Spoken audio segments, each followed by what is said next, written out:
Hi po! I started my journey here. As far as I remembered, parang batch 4 siguro yun. Tapos, I was like influenced by my other friends who came here first in the US. Same agency, Teach USA.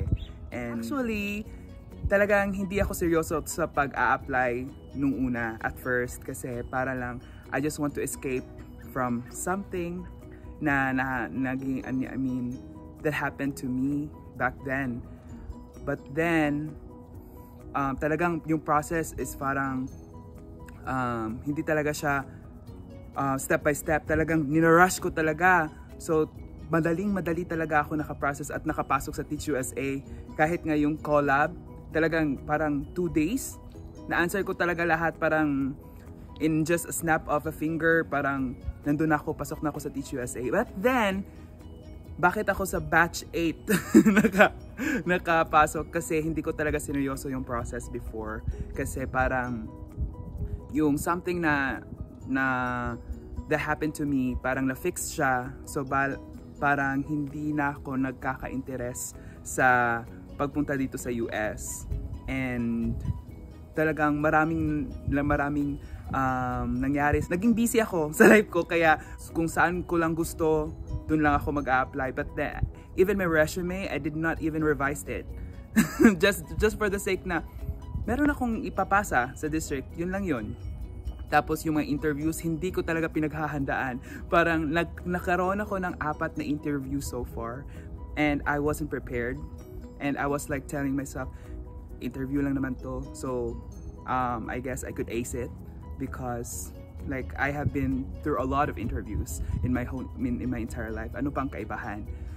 And kaya hindi ako nag-prepare. And then eventually hindi ako nakuha kasi I'm not prepared. Parang okay lang, parang ganun lang, kung makukuha ako, it's fine. Kung hindi, okay lang din. Dito lang ako sa Pilipinas. Until such time na marami akong friends na parang sinasabihan, parang nagtatanong sa akin kung na paano pupunta sa US. Tapos sinabihan ko sila na parang ganito, go apply ka sa Teach USA. Ako din yung nag-introduce sila at nag-force sa kanila na go, punta tayo doon. Pero ako pa yung hindi talagang walang will na pupunta dito. Pero every year, yung nagbibigay ka ng mga directions kung paano makapasok dito, ginagawa ko naman. Pero I'm not just like into it talaga. For the sake lang na, okay, kung makakapunta dito, it's okay. Pag hindi, okay lang din. Parang ganun lang. Pero nang nakita ko yung mga friends ko naglipara na, Ma'am Gemma, talagang ako na lang ang nalileft behind sa Philippines. Considering na I was the first one na nag-inquire, tapos merong guts na pupunta dito sa US, at then ako pang naiwan. Kaya yun, pag batch 8, sinabihan ko yung sarili ko, talagang pupunta ako dito sa US kahit na anong mangyari. So yun, ni-revise ko yung resume ko, pinagandahan ko talaga siya, and my cover letter, yung lahat ng mga paper or mga documents na kailangang ipasa sa pag-apply for mga schools dito sa US, talagang ni-revise ko, ginandahan ko siya. In other words, I was prepared. And until sinabi ko sa sarili ko na kahit anong link na ibibigay ni Ma'am Gemma, a-applyan ko talaga lahat.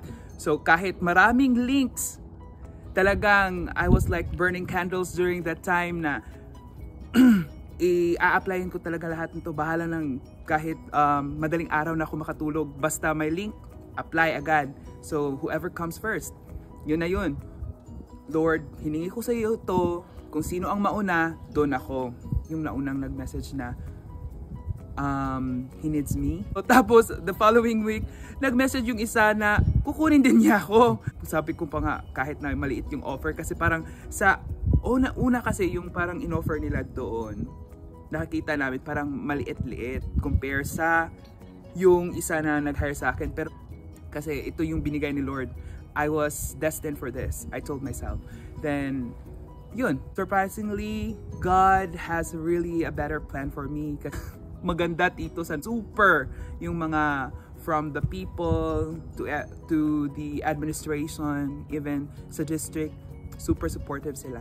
And I have learned a lot considering that I'm still staying here for 3 months still. Pero ang dami ko na talagang nakuha from that. Message ko sa lahat, dapat buo yung loob nyong pumunta dito.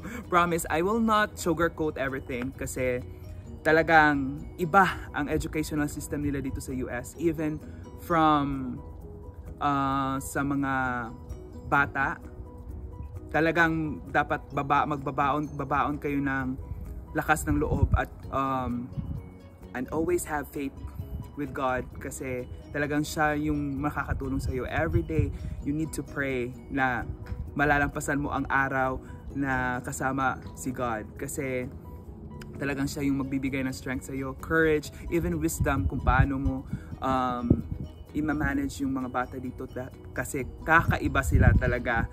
And the good news is, kahit na ganyan sila, malaki ang sahod dito. Talagang masasabi ko sa inyo, makakabayad kayo no, kung ano mang ang nakukulang nyo sa Pilipinas. Kaya nga lang, kailangan nyo lang ng courage. Tapos magbaon talaga ng lakas ng loob pagpunta dito. And you know what? First year lang yan, 1 year lang yan. The next year, meron ka ng idea kung paano mo i-handle sila and you will be good for sure.